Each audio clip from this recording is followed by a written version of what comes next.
tenggene Baladewa, Pak. Usaha. Kowe aja menghina lho kowe. Fisnah lho kuwi. Wira swasta, Pak. Ngopo? Bakulan es. Kok es? Es Marimas. Piye no wi? Dadi nek ana wong lanang liwat, "Mari, Mas, ingkang tasih murah." Ngene jenenge politik enggak boleh seperti itu. Boten. Nyambut gaene bareng ya didum padha. Nggih. Leres jenengan, wong kula teng mriki nggih boten pados dhuwit. Lah napa? Nggih apa artinya uang kalau kita tidak pegang? Wah iya. Gayamu cicilan BRI bojomu nangis rasa bayar kok ning Sorry bro, bojoku wis ra duwe BRI. Lah apa? Saiki melok mekar. Malah nemen. Kok sombong ya. Derek tepang Gladiwano. Nggih, Gladiwano, nyuwun pangapunten salam Bang Swastiastu namo budaya salam kebajikan rahayu. Assalamualaikum warahmatullahi wabarakatuh. Waalaikumsalam. Riyen enten Cak Slendro. Nggih. Cak Slentem. Leres. Pelok nggih enten. Heeh. Lah jenengan napa? Lok, Bro. Mboten. Lah napa? Dados tiang-tiang ingkang sampun sukses menika kula ingkang ganduli. Dados kula diparingi jimat asma Gandul. Oh, Cak kula Gandul. Gandul. Asma Kinarya Japa. Tegese. Niki saking bapak kali ibu Gandul menika wonten werdinipun. Yen Werdine? pangapunten, Gandul gan kuwi ganteng. Dul. Ndul kuwi peduli. Dados kula teng mriki dikanthi kalian Mas Andi TB peduli dengan seni dan budaya. Karena seni dan budaya itu adalah suatu jati diri bangsa. Tinggalan para leluhur. Oke. Orang bijak sudah mengatakan barang siapa yang meninggalkan dengan jati diri akan mudah terpecah belah dan juga dijajah oleh negara lain. Tepuk tangan untuk Pak Hadi Setiawan, matur sembah nuwun. Piye Mas, pinter omong ngene sik 550 lho Mas. Sumpah. Iya, nek ya didandani sing apik. Pak Hadi niki lho ngagem Blangkon Yogjan. Lho, Jat Miko luwes kaya mengkono. Bagus. Lah jenengan kula Cak Gandul bareng gawe Blangkon kaya nyunggi takir malah ora. Benten no. Gandul kuwi apa? Gan kuwi ganteng. Ganteng, Dul kuwi peduli. Beten kali niki. Kula nembe ngertos nek singkatane Andi TB. TB. Jenengan pun paham? Dereng. Lah niki TB T kali B. T menika telek. B menika bebek. Dadine Andi telek bebek nggih niki. Nggih. Kuwi ning kene magang lho. Waduh. Aku nek modhono kono ya kalah neh Kowe aku. bengi iki lancang men ngelokno juraganmu telek bebek, mati uripmu iki karek ning aku. Oh, enggak bisu. Enggak bisa. Nek apik ya terus, nek elek aku balik karo sing lawas. Sing lawas wis dijak komet. Iya. Main ning gone ingkang Kakang Mas. Nggih. Medyan wilujeng dalu Mas Cahyo. Wilujeng dalu. Alhamdulillah saged sowan teng gene Desa Lamong, Leres. Kecamatan Badas, Kabupaten Kediri. Kula teng mriki pun apal kalih piantun mriki. Asring tindak mriki. Sering Nggih.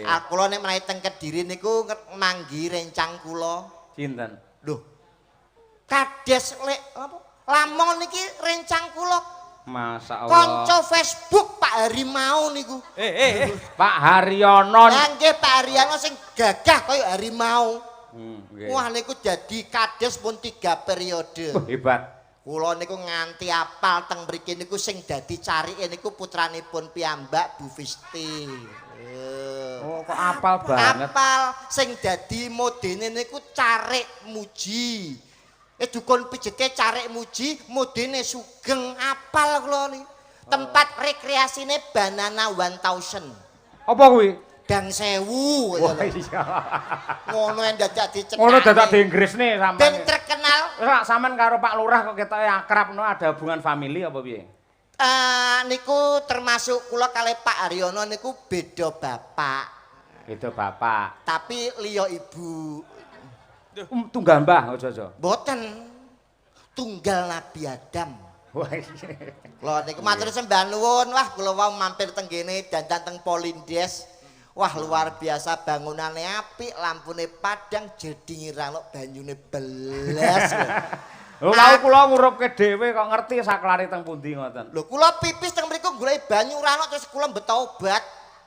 Lara apa kok nggo obat? Lho obat tabitke niku lho Mas. Waduh ya ampun. Wah matur sembah nuwun panggih kalih pepunden kula Pak Hadi Setiawan. Nggih. Wah niki kalih kula niki kados bapak anak. Nggih ta. Kula niku nek teng pundi-pundi niku panggih Pak Hadi niku masyaallah. Zaman Covid kula niku panggih teng gene anu Pak semampir Tangklete Pak Adi lho Mas Andi badhe tanggapan to? Mboten Pak, sepi. Langsung kok dompet ngetokno dhuwit seret 300.000 Pak. Ki teng pare. Nggih. Lah kok Mas Andi badhe tanggapan to? Mboten Pak, tasih sepi. Langsung ngetokno dompet seret 200.000 diparingke bocange. Nggih, 500 pisan. Wah, priyantun kok blatere kaya ngono. Terus petok neh ora? Niki mau panggih malih Nggih. teng alun-alun Kediri. teng alun-alun. Nah, Mas Andi, nggih Pak Adi badhe tanggapan to? Nggih Pak niki pun wayahe rame. Lah kok ning ngono dhuwitku 500 balekno dhisik. Kok lah tibane titip ta. Ngarutang apal karo daerah Lamong kowe. Apal? Oh, Lamong itu sebuah desa yang terdiri dari 2 dusun. Nah. Aja sembrono lho. Tenan. 2 dusun apa ae? Dusun Lamong kare dusun Lamiran. Iya. Nah, RT-ne 10. RW-ne 10, RT-ne 23, jumlah penduduknya 6.449, rondone 574 lho. Apal sing kok apalnya nggon rondo barang lho ora nggih. Mergo survei Pak teng mriki. Sampe Survei ya, dagelan survei. apa sensus penduduk iso kaya ngono iki. Nggih ngapalne sithik-sithik. Lah, nek Pelestarian survei seni budaya Leres. temanya. Leres. Nek tapi nek karo rondo iki ya aja disia-sia. Ora guyon kok Mas. Wong jeneng rondo iki wis ra duwe sapa-sapa. Heeh. Atine aja digek gelo. Apa maneh mau gek kuciwa nek kirane kowe wis ra tresno mbok dititipno ning balai desa. Ben dipangan kami tuwa. Alah iya. Kami tone Maksa aku wedo wis diuber. papunten. Papunten nggih Macange Bu Nggih, Limbu. Wah saestu lho kados kesugrukan Gunung Sari Kaluberan Segoro Madu kula panggih jenengan. Katane sastrane luar Matur biasa. sembah nuwun Kicah Yokuntadi Nggih. kang sampun kondang sampun viral. Nggih. Mapan wonten ing dusun Desa Lamong. Lamong niki kula enten pantun. Pantune pripun? Kagem warga masyarakat Lamong lan sedayanipun. Mestine penuh dengan doa lho. Insya Allah berkah barokah. Nggih. Tuku lontong wadahi tampah. Cakep. Mugi-mugi wong Lamong pinaringan barokah Allahumma. Nggih. Alhamdulillah. Tuku lontong lalapane krai. Muga-muga wong Lamong kathah rezeki Allahumma.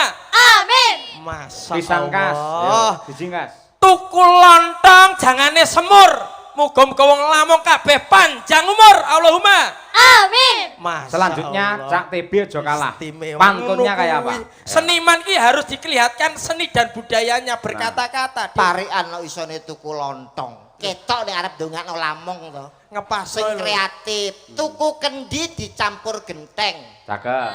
Pak Adi kula rokoke dereng. Iki Ngising-ngising senengane kok ini mirang-mirang ora. ning wong iki lho iki. Lho Ketawa. Lah nyapa mirang timbangane kowe? apa? Lah kowe iku mau nyemoni kowe. Kok nyemoni piye? Kowe mau parikan ndongakno gawe Warga desa Lamong nganggo pantun. piye? Tuku lontong lalapan kerai. Artine Wong Lamong kathah rezeki. ndongakno gawe Pantun. ngaten niki leres napa klentu bocah? Ya bener. Benere kok ndi? Lho ndongakne piyai kene. Hmm. Kita tanda cinta kita kepada warga masyarakat Lamong adalah saling mendoakan. Nah, Nah, kuwi. gudange pantun nggih menika Bapak Nggih. Kicah Yokuntadi nggih Mas Yoyo. Nek jenenge dos pundi Mas? Napa? Pantonipun kagem wong Numpak Lamong. andong dinane jemuah. Pak Andong. Artine Artine kabeh piyai Lamong tansah pinaringan berkah barokah. Amin. Apik nggo pantun, B. ngaten niki bener. Bener. Jenengan nate pirsa kiai alim ulama ustad kok dawuh kowe nek ndonga gawe pantun. Nate pireng ngaten mboten? Ora. Lah kok sampean benerno ndonga gawe pantun? Nek sampean ndonga gawe pantun, malaikat nyatete bingung. Kok bingung? Lah nyuwun sewu saiki apa nek gawe pantun imam ning masjid apa ora bingung? Kok iso? Mimpin salat Allahu Akbar. Budal sekolah mangan es krim Bismillahirrohmanirrohim. Main dadu tengah alas full audu biro binas iki salat bare jam piro Donga menika sing prasaja kemawon bloko suta apa anane penonton paham malaikat nyatet ora bingung Oh, dadine rasa perlu pantun. donga nggih pantun Yen sampeyan piye dongane yen ra pantun? Duh, dongakno niku nggih sing bloko mawon mugi-mugi sedaya warga Lamong tansah pinaringan bagas kewarasan, seger waras adoh saka bilahi cedhak rejeki, ayem tentrem slamet donya lan akhirat. Ngono kuwi wis cukup. Lah terus tambahi piye? Lah generasi penerusnya terus piye cutel. Ya muga-muga padha duwe anak sing lanang soleh, sing putri solehah Allahumma. Amin. Kuwi nek sing ndek anak dan Iya, sing no. ndek anak. Lah ya berusaha. Lho berusaha wong kowe kurang ngerti resepe lho. Lho ora duwe anak resepe ya berusaha no tirakat Nyuwun sewu, lho. Mas. Nggih. Iya, toh. Niki enten hubungannya kali kebudayaan. Budaya kan macem-macem to, Mas. Leres. Kula niku nate pikantuk resep saking Mbah. Carane duwe anak niku kula pun ngertos. Nah, iki aku perlu sinau lek iki. Piye Nah, piye piye. niku wonten dua cara nyuwun sewu Pak Adi. Kalau mau punya anak itu Terus Lah nek medis, karo alternatif. nek medis piye? Medis niku periksa ke dokter kandungan, dokter spesialis yang mempunyai titel SPOG. Apa kuwi? Spesialis ogo-ogo. Lah yo. Aku ora ngerti obat takoni. Lah wong kene ya padha Dokter spesialis, Mas. kandungan. Nggih, mangke diparingi penguat janin dan juga penguat kandungan insyaallah iso melekat iso ndang meteng. Kuwi Kuwi nek secara medis. medis. Medis. Lek alternatif, Alternatif niku diurut, Mas. diurut piye? Diurut niku maksudnya Oh nganu, dipijet. diurut atau dipijet iki lho. Umpama nyuwun Diurut sewu. ning ngono. Niki asmanipun sinten? Birgita. Mbak Birgita niki wis nikah 5 tahun 10 tahun kok urung duwe anak akhirnya gawe jalur alternatif. Niki diurut. Carane ngurut. Di nganu diglonyori nggo minyak. Ora. Digere. Diurut ku maksudnya malam pertama karo bojone, kedua kowe, ketiga aku, keempat Mas Cahyo, kelima Pak Hadi terus Pak Haryono. Mesti duwe anak Mas niku. Sumpah niku. Gah aku lek nomor 4 gah aku. Wah jenengan malah bisa ngarep kok. Kowe iki nek omongan senengane sembrono celometan, iki seni budaya sebagai tolak ukur tuntunan. Tontonan yo iso dadi tuntunan nggih ngoten to Mak Canggih Leres, Blimbung. leres. Dadine omongan iki ora kena saru-saru. Ora. Apa maneh sampean di hadapan para lenggah piantun agung, para piyai agung yang istimewa, mulai saking tingkat provinsi nganti tekan daerah desa. Wah, Dinas Kebudayaan ingkang makili Bu Leslie Bu Citra Leslie tesih Pertiwi. lenggah nggih. Bu Leslie tesih lenggah. Wah, Bu Leslie Pak Hadi lho menika piantunipun. Titel. Ada titel. bojo kula elek-elek niku titele nggih SPD MMD. Wah, sarjana pendidikan. Saya ngomong sapa? Lah Master Manajemen. SPD MMD kok sarjana pendidikan. Apa? SPD MMD niku sekolah pedodel mergo meteng dhisik. Iya. Niku pacaran 2 tahun terus meteng. Ra kena nggih contoh babar Mboten nggih, belas. contoh nggih nggih. Nggih contohi Pak Hadi lho. Nyapa? Pak Hadi Setiawan iki lho. Nyapa? Loh, pemimpin yang sangat luar biasa. Wakil rakyat. Wakil rakyat yang merakyat. Betul. Manggone ning gone provinsi. Hmm. Niki alhamdulillah iso ngehi contoh ning gone wargane contone Bapak Haryono pinangka Bapak Lurah sing biyen ra tau wayangan, hari ini wayangan. Tepuk tangan untuk Desa Lamong. Loh, iki ya mergo pemimpinnya yang tegas, yang bijaksana. Tan bedane kados panjenengane. Nggih. Nyapa? Ki Cahyo Kuntadi. Ngopo? Iki ya pemimpin pada pagelaran malam ini kabeh iki didorong saking doa orang tua dan dukungan seorang istri. Betul. Lah nyapa lho kok apik-apik Mas Cahyo wis ngerti nek Mas Cahyo tuh kene dadi dalang aku wis ngerti. Lho lah ya. Lah ngopo? Lho hebat lho Pak Dalang pemimpin ki abot lho. Dalang kok abot iki sing ngomong sapa? Mimpin para yoga sinden, tukang son, tukang terop kabeh. Iki pimpinane Pak Cahyo. Nyuwun sewu. Mangke ngoten to nggih? Nggih no. Nyuwun sewu Pak, kula tak tanglet dalang niku abot napa enteng? Abot. Lah nek abot nyapa ben bengi tanggapan. Loh, Iya to saiki. Nek Kula abot menika- niku diselehno nek enteng digawa. ora ngono. Kula niku lak dadi kanugrahan saking Gusti ngantipun paringaken dumateng kula menika lak Nggih. iso ndalang. Betul. Kula syukuri. Nggih. Akhire nggih mayang niku abot kaya ngapa, waton iso gawe bungae tiyang kathah niku tegese dadi pahala. Abote nggen pundi? Loh, wiwit saka pucuk rambut nganti jempol sikil nyambut gawe sewengi. Lah rumangsane yoga niki mboten nyambut gawe.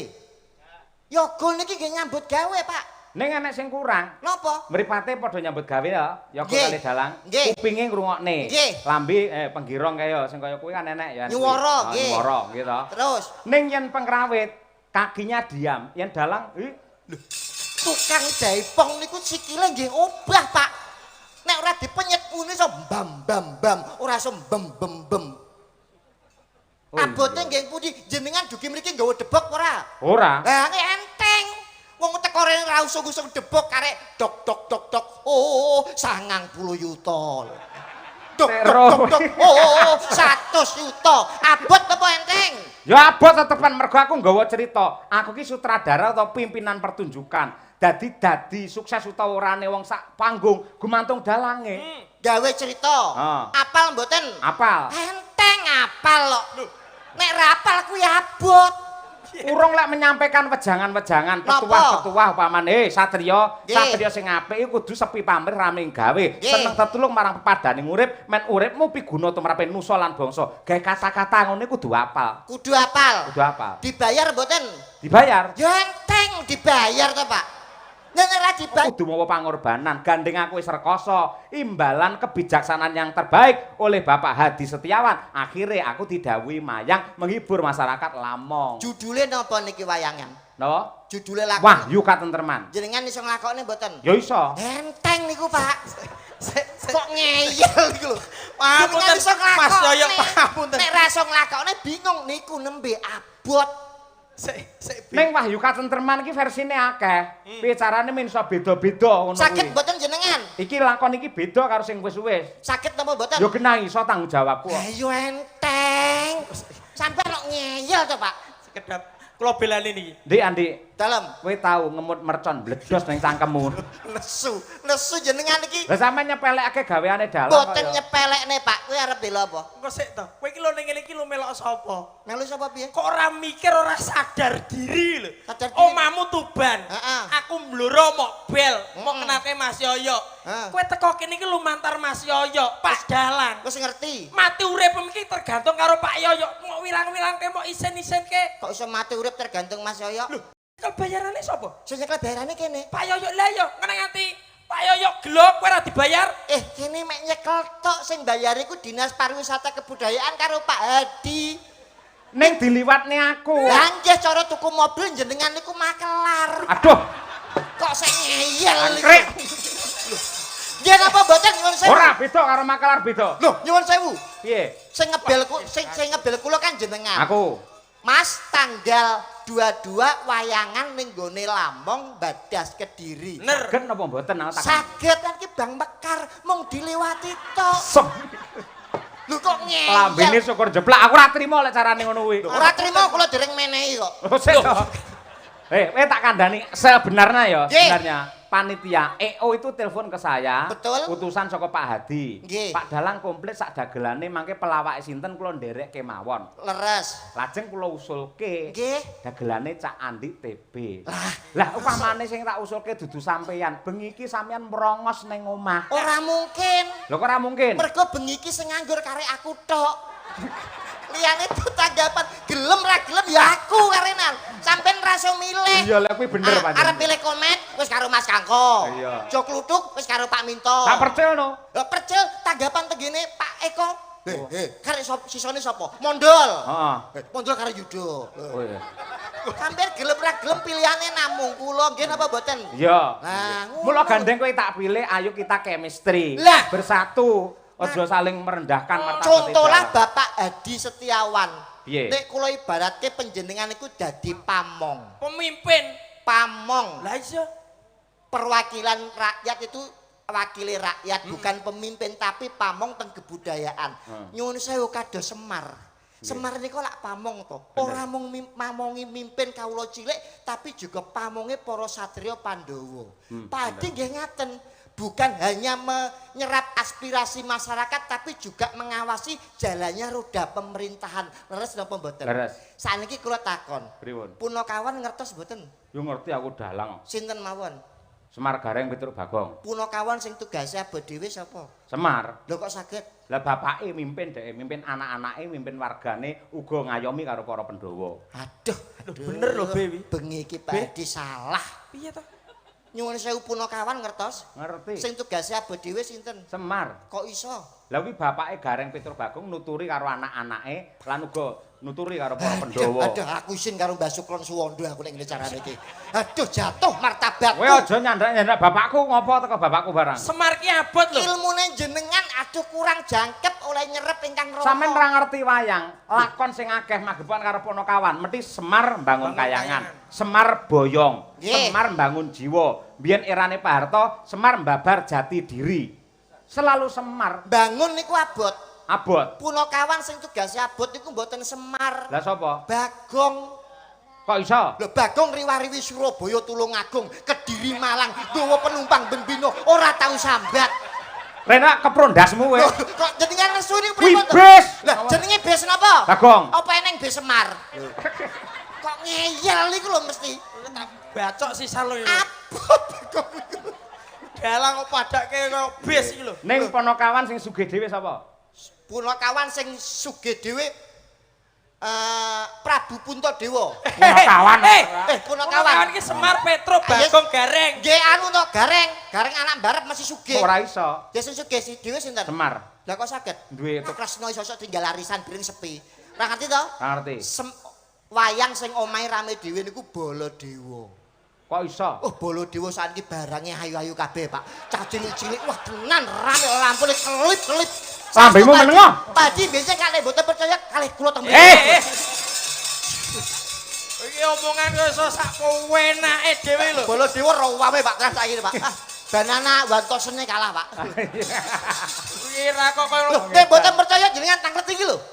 sapa? Lho, niki nek wah piye to? Lusi Brahman. Lusi Brahman niku pegawai negeri, Bener. sosone bengi tanggapan. Tapi nek mboten mayang, niki tenggene Baladewa, Pak. Usaha. Kowe aja menghina lho kowe. Fitnah lho kowe. Wira swasta, Pak. Ngopo?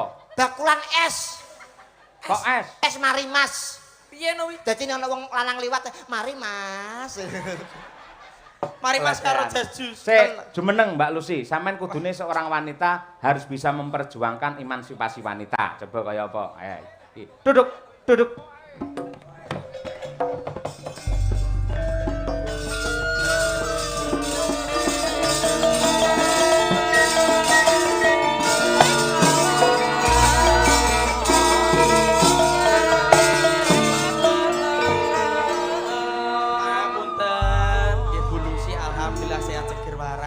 Ndereke Pak Cahyo.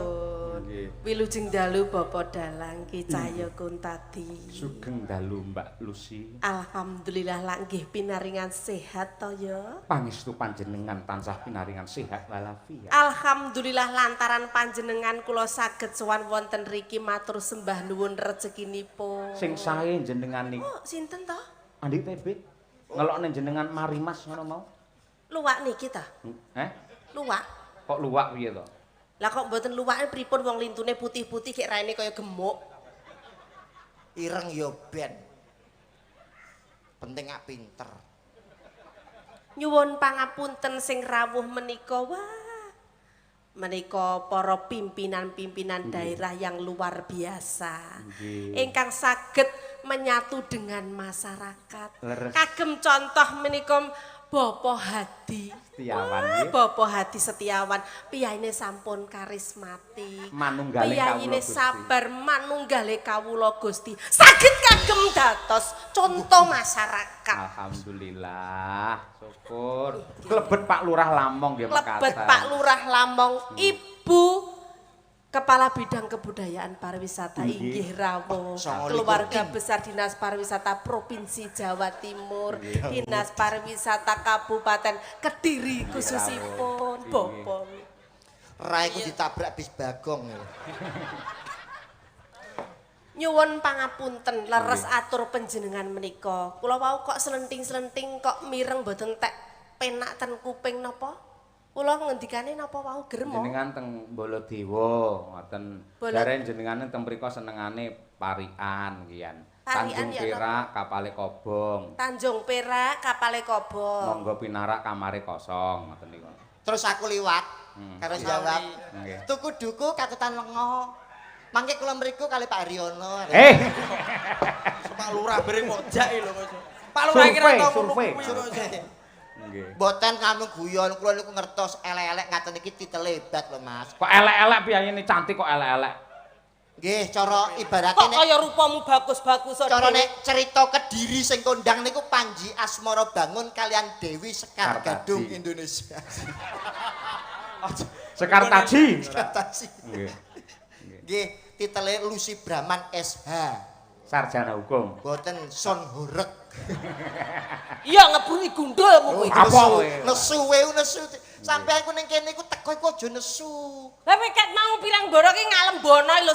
Aja kaya ngono kuwi. Sindene Ki Cahyo Kuntadu. Kuwi dalang kondang. Kuntadi. Kuntadi. Lho, ngerti rupamu malih arep muni Pak Kuntadi klir Kutantu.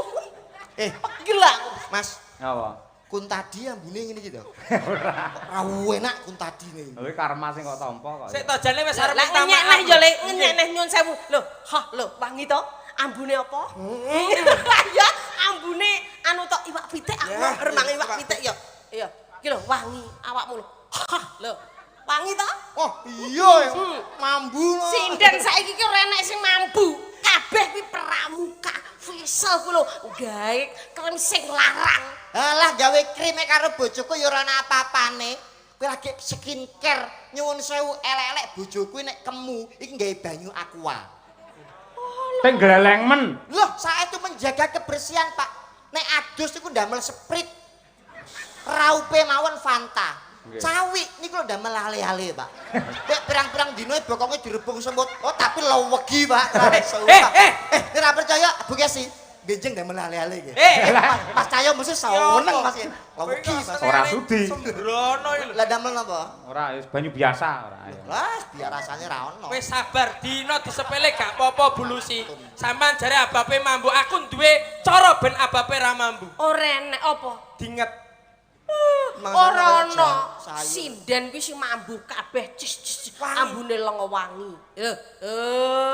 Masamu sinden lagi gebres metu mutiara. Ora ngerti kowe keringete sinden iki lho. Keringete sinden metu ali-ali. Bloboke mawon kape lho, Pak.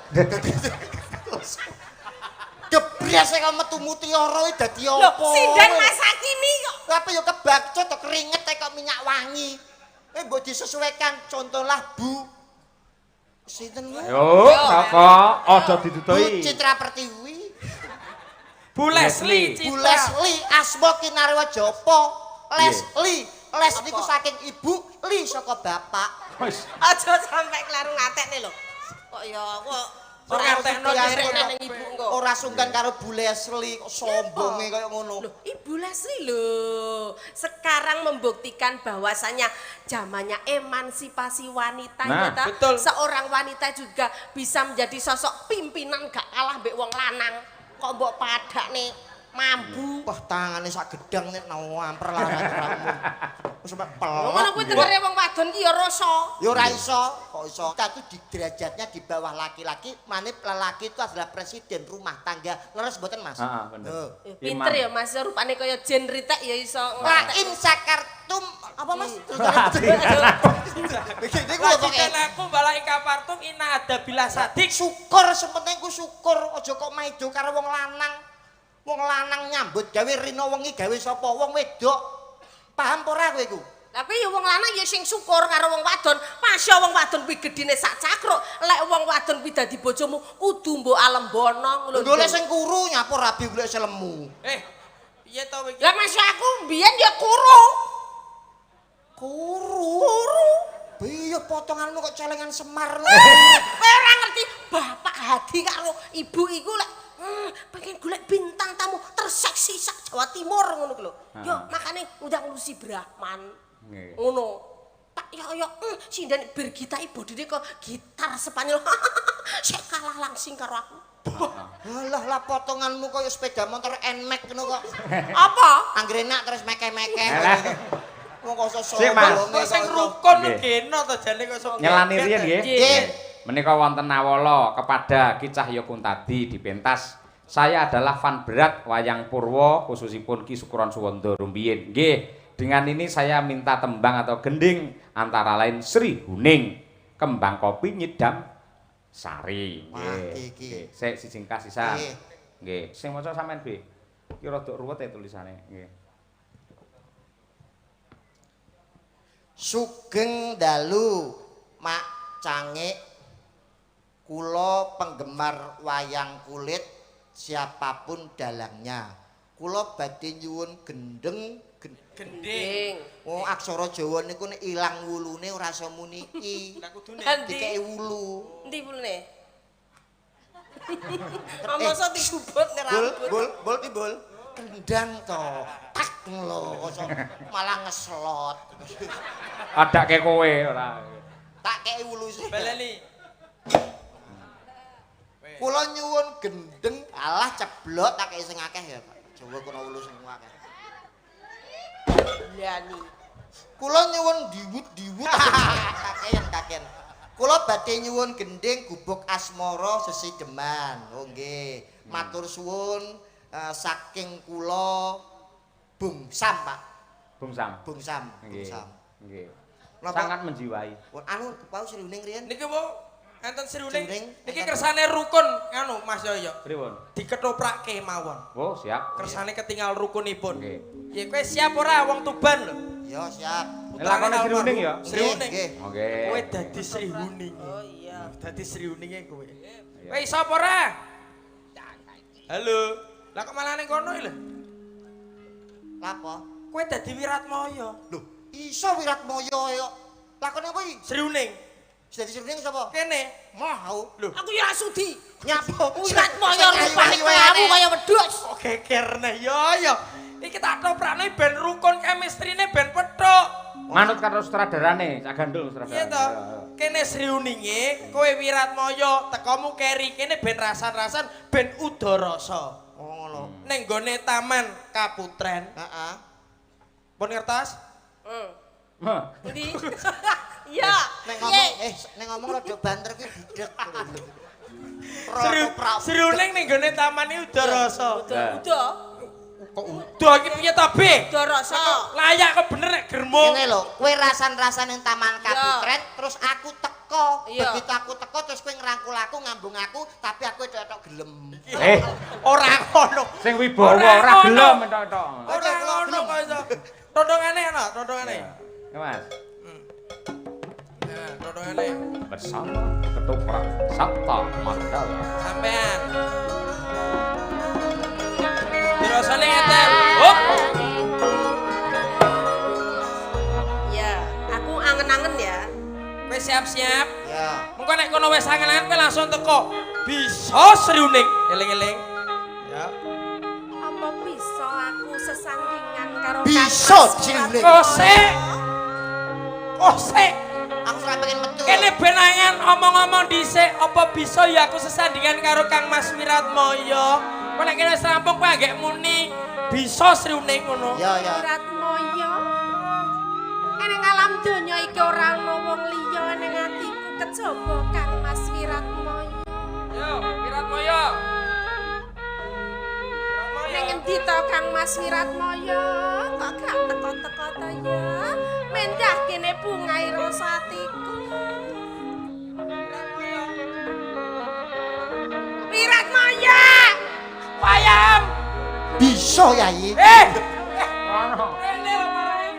Balik ora konsen ae. Nek kene wis udara sapa bisa aku sandingan karo Wiratmaya. Kowe langsung metu bisa Sriuning. Eling-eling. Ya. Mendah boyo bungae rasa atiku. Lek bisa sesandingan karo Kang Mas Wiratmaya.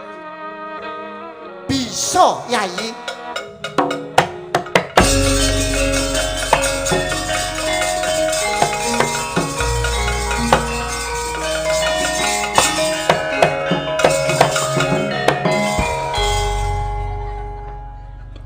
Wiratmaya yo nyosor ae.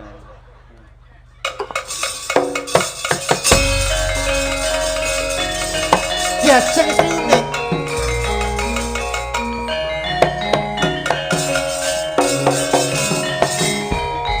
Kang Mas Wiratmaya.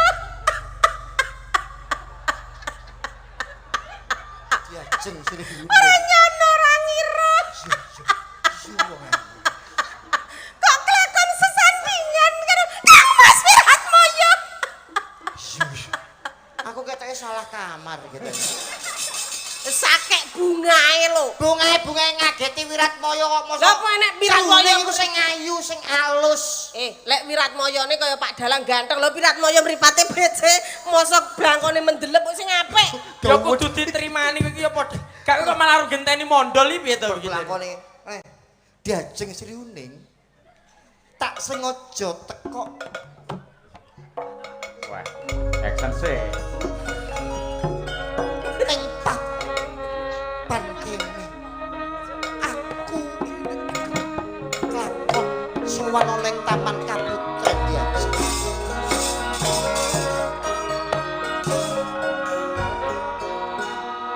mula saka kuwi Diajeng. Wah, greget iki, greget iki.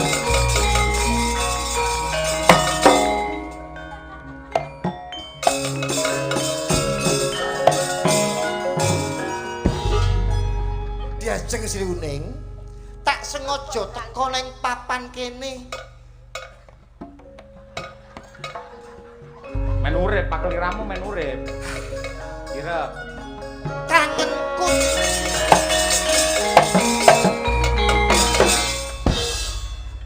Sing ngenongi Mas Yoyo wae.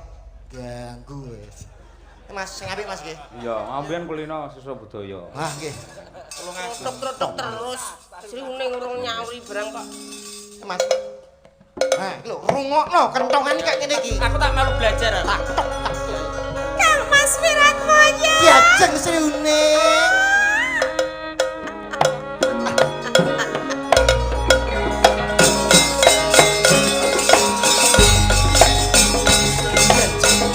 Kang Mas Wiratmoyo.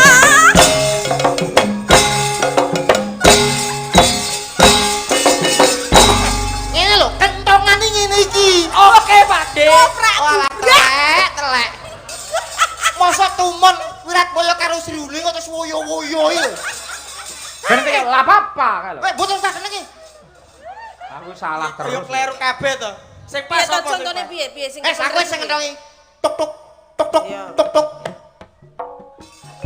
Tuk tuk tuk tuk tuk tuk. monggo Tuk tuk tuk tuk tuk.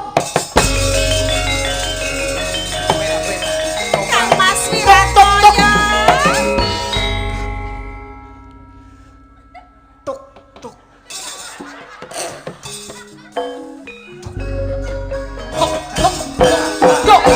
Ya. Ngece Wiratmoyo kuwi ya. Mosok ndang ketoprak apa ora? Mayang karo iki tok. Kurang ajar. Madangkara. Madang karo iki tolak ukur. Aja Madang ngisi-ngisine karo. ingkang sinuwun Kang Mas Cahyo Kuntadi so Ibu Kesi. Ketoprak kaya ora toto. Val, lo Val. Lo Val, Warai. tulung dolen kendangin. Kowe mbayari wo piye kok ngongkon, Sing apik. Apa ora isin karo Ndoyi? Iya. Ndoyi pengibot. Oke, dadi pengendang sing. Diajeng Sri Uning anu niki gandrunge sak karep nggih. Karep kentongan nih aku tenanan lagi ora. Pelok. Diajeng Sri Uning. Kula wonten dawuh Kang. Tak sengaja teko ning Taman Kaputren kene mergo ana 5 perkara kang bakal tak aturke. Perkawis menapa menika Kang Mas? Ingkang sepisan ya kuwi maca Quran sak maknane. Dene kang kapindho wong kang saleh kumpulana, kang katelu surat Ilaqah. Kuwi tambah ati lho ngawur. Piye wong padha pacangane Sing tenanan ngono lho. rukun Islam. Puasa pripun to, Mas?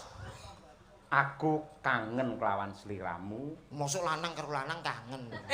Kuwi karo kae lho maksudnya. Karo kono. Karo kono. Kok jadi mboten saged dong Mas, ndak duwe wong iki Mas. Lah wis kare-kare piye. Pelok. Ben ono nuansa beda. Iki lho pelok iki lho Mas, pelok 6. Waduh ngerti 6 barang ae. Molu roji. Kok ya apal roji ayo.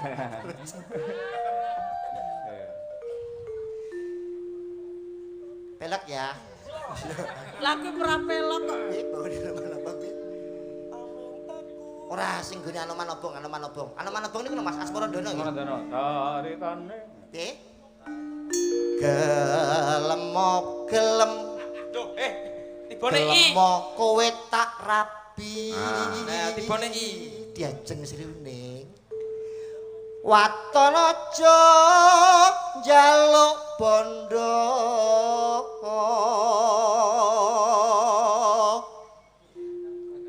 Sandang pangan golek dhewe.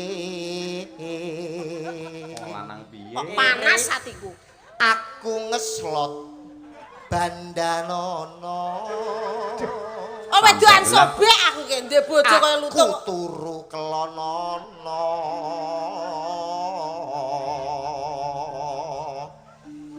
yen kalah aja nesu. Wiratmaya enggal bangka. Tapi lo gagu to, Pak? Lah mosok kowe kaya ngono apa Kata-katamu yo itu. Ah, pelok ira sing bener. Diajeng Sri Uning. Kula wonten dawuh Tak gandrung sing romantis ya. Inggih. Rukun Islam Karbo apa? Iki bawa pepeling sing katresnan lho. sin. Sideman yo kena gade. Sideman apa nyidam sari yo kena. Bawane Sri Uning lagune Sri Uning. Urung tau dikepruk sinden apa kowe? Nano. Ayo. Sinebut pahlawan putri. Nah, ngono ya cocok. Diajeng. Wonten apa Kang Kula Mas? wonten dawuh Kang Mas. Apa pancen kowe tresno marang pun kakang? Sumpah lahir tumusing batin aku tresno karo slirane lho Kang Mas. Aduh, wong ayune kaya ngono. Apa kena tak ugemi? Najan toh sampeane gundul tapi tresnaku lahir tekan batin. Kuwi tenan ya wong ayu. Iya Kang Mas, aku wis pasrah lilo mau apa-apano gelem. Oh iya. Mbok enggal diapakno ngono lho. Kang Mas, aduh iki lho, aduh. Sinebut pahlawan putri Sri Uning Mustika Tuban. Mboten nyono, mboten ngira swanten panjenengan endah saestu lho Kang Mas. Apa kaya ngono Diajeng? Inji. Jagat tepung gelang anggonipun Kakang Upadi wanita kang bisa gawe seneng atiku ora ana liya ya mung kowe wong ayu. Estu atur panjenengan menika Kang Mas. Apa ning atimu isih ana papan panggongan kanggo nandur wae? Guyune iki sithik Sing ae. wibawa. Ngono. Truk. Aduh ki apa to? Juk prangkung bojo negara bebela Wiratmaya.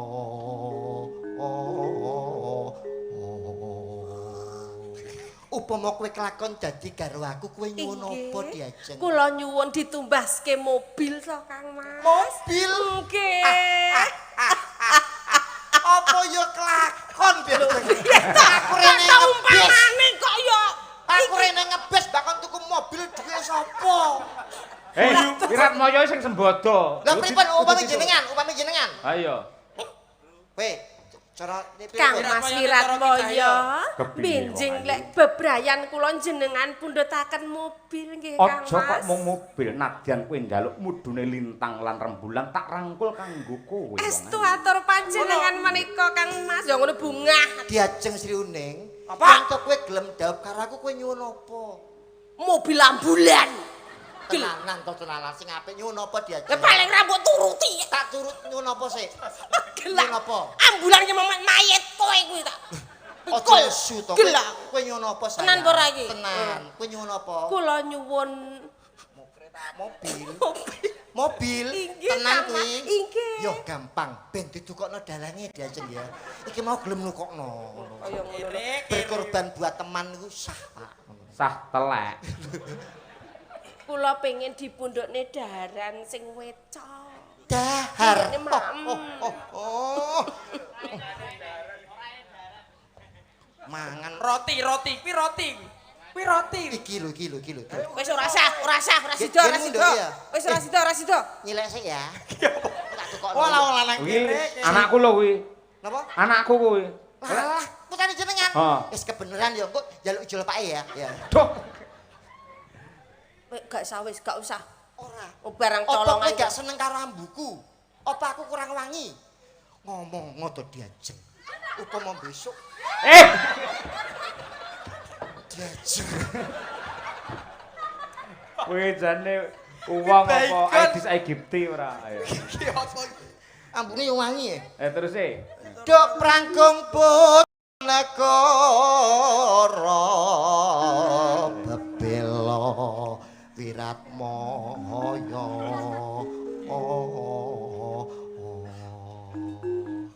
Sabar usum akeh nyamuk ya Be ya.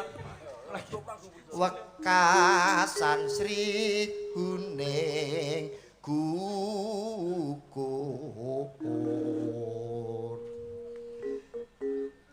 terus Mongko mesti Kian wah ya dimbayar nggih niki wau gubuk asmara ayo Sekalian. nggih Wes, alhamdulillah matur sembah nuwun. ya nang bir ayo ben rada rame panggunge rada kebak ayo nggih kalian Mbak Lucy ayo Duet nih. Bir kita niku made in Kediri Mas nggih. Lah nggih niki tuan rumah. Tuan rumah. Piyayine lentir kuning lah iki lek iki seleramu. Gak apa-apa mas sampean rabi karo Mbak Bergita ini malah memperbaiki keturunan anak-anakmu metu dadine ula weling. Lah kok iso? Lek Bergita putih sampean ireng. Zebra cross. Ora aku tak jujur. Ora macem-macem. Piye Bir marem ya iso nyinden ning kabupatenmu dhewe. Nggih, sakderengipun kenalan riyen nggih Pak kula, Nggih, Pak. nggih. Sugeng dalu Bapak Ibu, Assalamualaikum warahmatullahi wabarakatuh. Waalaikumsalam. Derek pitepangan Bapak Ibu, kula Birgita Ayu. Kula niku aslinipun nggih Kabupaten Kediri. Daerah ngendi, Nduk? Kecamatan Semen, Pak. Desane Kedak. Kedak. Nggih, asline. Karo Semampir ngendi? Ya rada 10 kilo lah, Pak. Wah 10 kilo. Sampeyan iki sing apal kok Semampir tok to, Pak? Lah iya, Pak. Aku ndembene nate dipun timbali kalian anggota Dewan Kota Kediri sakwise kuwi lokalisasi ditutup. Nggih. Terus akhirnya wahyangan teng mriku. Wah, hebat luar biasa. Mula kula apal. Nggih. Kediri wis ora ono kompleks saiki. Di sini pun sudah bersih. Betul. Yang namanya pekat penyakit masyarakat. Kota iki. Lek genduk winong menika saking Tulungagung. Wah, ponakan niki. kula niki nggih. Alhamdulillah nembe seminggu kepungkur Cak TB kalian Mas Gandul menika bar meraih juara 1 lomba sindenan tingkat nasional. Wah, luar biasa. Dengan hadiah uang tunai 750. Wah, bener. Niki calon penerusnya Bu Kesi, Pak nggih. Oh nggih. Wah, bagus. Sami niku Mas TB winane nggih badhe menggondol tingkat Kabupaten Tuban. Apa? Menyanyi. Tiap pesertane 10 ya, Be ya. 10 tapi sing Juara songo- 1. Sing songo bisu. Lah ya. Oke bisu toh. Ayak menang. Madang karai pilihan. Bawa dhisik wiwit saka Nduk Winong nggih, Nang. Ayo, bocong Nang. Ayo. Bocong. Tendak wae kok. Nyingkar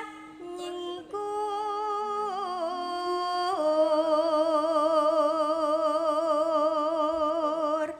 Ugi kula aturaken Pak Waris Sugiono saking Surabaya sembah nuwun lan ugi para penonton ingkang rumiyin pernah menikmati jaya-jayanya Ki Sukron Suwanda. Ya, nggih. Terus Wiwitane nyingkar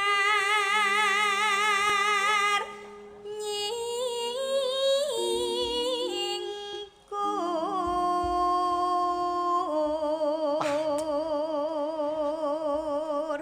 Bocah ayu suarane apik, dedeke apik. Terus kowe pengen duwe bojo kaya ngene iki. Alah, aku Heeh. alah sorry ora, Mbak. Lah, piye toh ora normal berarti pean? Ora aku dikek iki emoh. terus Kenapa? Sumpah, tapi nek dipaksa gelem. Walah. Ampine. Oper bagus. Lingsam yen kemutan.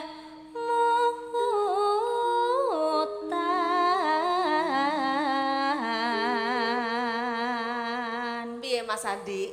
Suarane Mbak Birgita. Menawi bir kita ugi nate nderek lomba. Bener takon Iya, iki Mas. Kok nate nderek lomba? Iya, Mas. Lomba apa, Nduk? Juara 1 renang aku, Mas.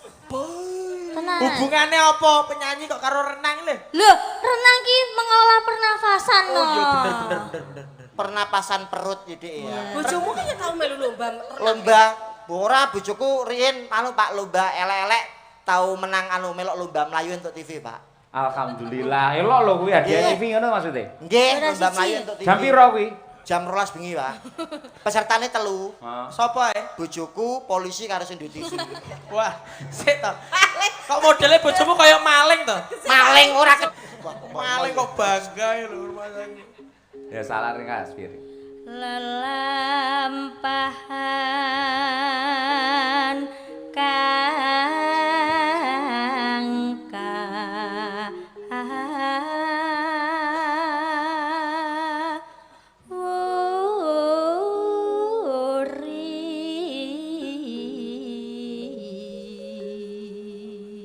Mbak Lucy yang nutup.